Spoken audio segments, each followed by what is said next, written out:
A paz do Senhor, é com muita alegria em nosso coração que estamos aqui para mais um período de aprendizado da Palavra de Deus.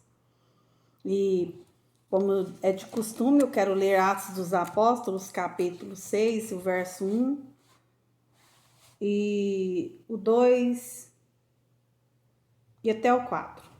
Ora, naqueles dias, multiplicando-se o número dos discípulos, houve murmuração dos helenitas contra os hebreus, porque as viúvas deles estavam sendo esquecidas na distribuição diária. Então os 12 convocaram a comunidade dos discípulos e disseram: não é razoável que nós abandonemos a palavra de Deus para servirmos às mesas. Mas, irmãos, escolhei dentre vós 7 homens de boa reputação, cheios do espírito e de sabedoria, aos quais encarregaremos desse serviço. E quanto a nós, nos consagraremos à oração e ao ministério da palavra.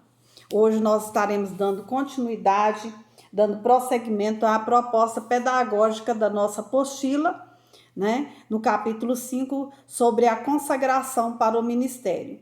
Nós sabemos que a consagração se dá em reconhecimento daquilo que a pessoa já está exercendo. Obviamente, a separação para o ministério ou a consagração é sempre posterior à chamada. Então, a consagração ou separação é o ato solene do ministério ou presbitério, mediante a imposição de mãos de ministros de Deus, com reconhecimento da igreja local, do ministério da chamada que a pessoa foi escolhida para fazer tal ministério. Mas a escolha, nós sabemos que Deus já fez. Nós falamos na nossa aula anterior, a Bíblia fala que muitos são chamados, poucos escolhidos. Então, a consagração não depende do tempo de conversão, nem da atividade prática na obra do Senhor. Entretanto, não se deve dar com neófitos. A Bíblia fala isso. Para que a igreja e o ministério reconheçam a chamada, é necessário haver uma folha de atividades considerável. Deus não tem dúvida, mas nós temos. Trabalho realizado é fato, e contra fatos não há argumentos. Moisés esperou 40 anos, Paulo esperou 14 anos para que se efetivassem nas funções. O tempo de Deus é o princípio imutável, ele é o Senhor. Nós sabemos que quando o rei Davi foi ungido rei de Israel, ele teve que esperar muitos anos também para assumir aquele propósito chamado de Deus para a sua vida. Então, na vida nós não podemos pular degraus, e no ministério também não. Pular etapas, isso é prejudicial tanto para a igreja local como para a própria pessoa que está sendo consagrada ou ordenada ao ministério. Nós sabemos da inabilitação para as funções. Não estão habilitados para as funções ministeriais os que desejam ingressar no trabalho para fazer da obra como meios de ganhar dinheiro, desejo de poder ou de mandar, como se fosse um autoritarismo, alguma coisa, uma imposição, Isso é errado. Alguém diz assim: e se eu fosse o pastor, eu faria assim, assim. Já está tudo errado a maneira dele pensar, Então isso é errado. Não foi o caso de Jefté, que quando ele falou com seus irmãos, quando foram procurá-lo, pedindo-lhe auxílio nas lutas contra os amonitas, ele condicionou sua ajuda ao cargo de chefe ou comandante. Aí teve o fracasso, ele fracassou. Também não deve de haver um espírito de grandeza, de prepotência, de arrogância. Alguém diz assim: quem me dera ser juiz, Quando Absalão, ele se colocou de frente ao palácio e falava assim: quem me dera ser juiz, Ele era filho do rei e ele foi iludindo o povo em detrimento dos interesses do reino e do próprio pai. Levado pela inveja e o desejo de glória e poder, procurava enganar o povo para depor o pai. E ele também fracassou. A prepotência, a arrogância, a altivez vem do inferno, do inimigo. Não é de Deus. As coisas de Deus são conquistadas na humildade.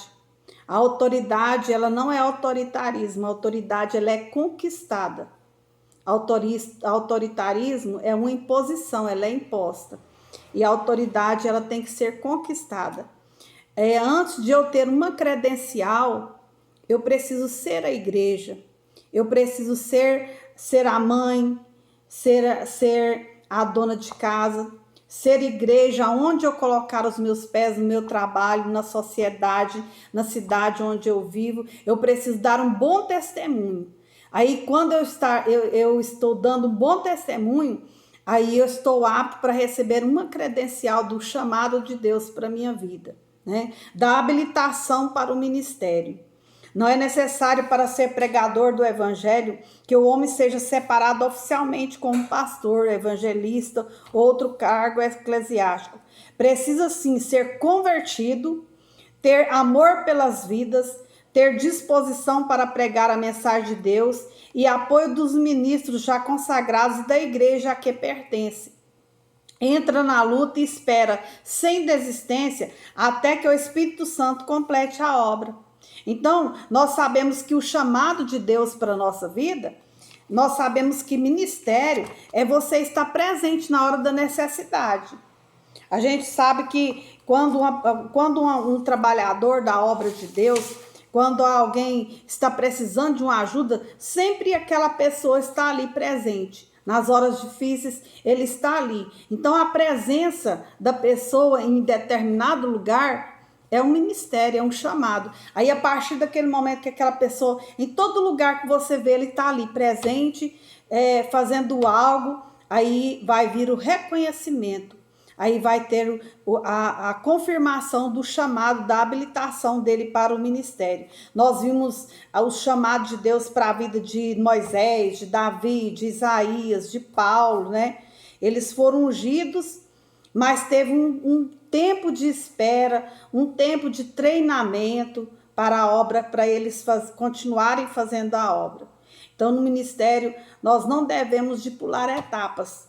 Isso é contraditória à palavra de Deus, mas que vivamos uma vida saudável, sempre fazendo tudo do bom e do melhor, com excelência, e aí vai vir então o reconhecimento.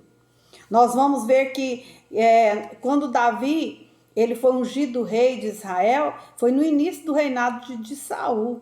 Logo no início do reinado de Saul, ele já teve a proposta que Deus havia feito para ele, ele já